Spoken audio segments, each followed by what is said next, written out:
أيها الخبيث الجاهل اتق الله. اتق الله ربك الذي علمك البيان، الذي علمك كيف تنطق، علمك القرآن وعلمك الحديث. فإذا بلغت ما بلغت، أول ما تتجرأ على رسول الله عليه صلوات ربي. اتق الله. ارجع إلى الأحاديث واقرأ حديث أم سلمة حين كانت تأخذ عرق النبي ليس دمه إذا خرج.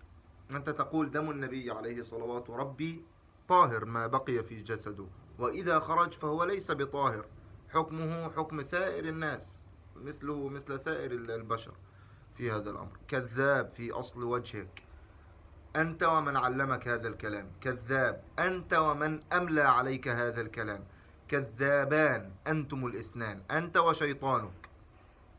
فاتق